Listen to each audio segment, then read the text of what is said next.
నవరాత్రి వేడుకలు ఆనంద గీతికల్ శుభదాత్రి నీ మహిమ పాడుతాము బహువిధంబుల నిన్ను మా కనక దుర్గా పూజించి కీర్తించి వేడుతాము. శ్రీమాత అని ప్రారంభం లలితా సహస్రనామం. ఆవిడ శక్తి ఎంత అంటే కొలవడానికి ఇంకా ఏమీ ప్రమాణం ఉండదు లోకంలో. అంతటి అపారమైనటువంటి శక్తివంతురాలు ఆవిడ. కేవలం శక్తివంతురాలే కాదు, అపారమైనటువంటి దయాదాక్షిణ్యములు కలిగినటువంటి తల్లి కనుక మనందరి యొక్క అభ్యున్నతి కొరకు ఆమె కారణమవుతూ ఉంటుంది. ఇవే ఆవిడ నామాలుగా ప్రకాశించాయి.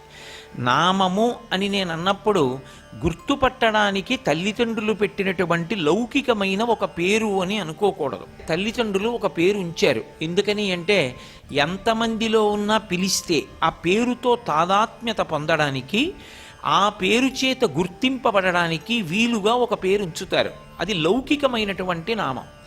కానీ భగవంతుడికి వచ్చేటటువంటి నామాలు అలా రావు. ఆయనవి గౌణములు.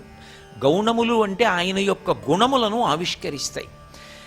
ఆయన అనండి, ఆవిడ అనండి, భగవత్ తత్వమునందు లింగభేదమునకు అవకాశం ఉండదు. స్త్రీ పురుష నపుంసక మూర్తియును కాక, తిర్య కమర నరాది మూర్తియును కాక, కర్మ గుణ భేద సదసత్ప్రకాశి కాక, వెనుక నన్నుయుతానగు విభుతలంతు అంటారు పోతన గారు భాగవతంలో. అది ఒక కాంతి స్వరూపం. దాన్ని మీరు ఏ పేరు పెట్టి పిలవండి పలుకుతుంది. అందుకే దానికి లింగభేదం ఉండదు ఆ భగవత్ శక్తికి, ఆ భగవత్ తత్వానికి. అటువంటి భగవత్ తత్వము ఏదైతే ఉందో అది ఉదారమై అపారమైనటువంటి ఉద్ధరణ హేతువులైనటువంటి కొన్ని గుణములను ప్రకటనం చేస్తూ ఉంటుంది. భక్తులను ఉద్ధరించడానికి కొన్ని గుణాలు బయటికి వస్తూ ఉంటాయి.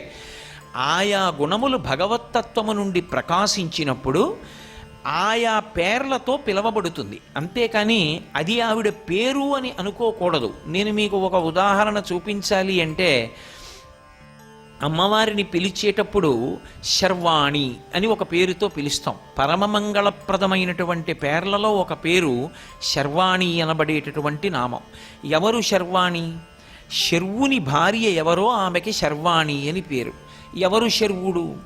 శర్వుడు అన్న మాట విష్ణు సహస్రనామ స్తోత్రంలోనూ ఉంటుంది, పరమశివుడికి ఉంటుంది. శివుని యొక్క అష్టమూర్తి తత్వంలో శర్వ అని ఒక నామం. భవాయ దేవాయ నమః, ఈశానాయ దేవాయ నమః, పశుపతయే దేవాయ నమః, రుద్రాయ దేవాయ నమః, ఉగ్రాయ దేవాయ నమః, భీమాయ దేవాయ నమః, మహతే దేవాయ నమః, శర్వాయ దేవాయ నమః అని క్షితిస్వరూపుడై ఉంటాడు.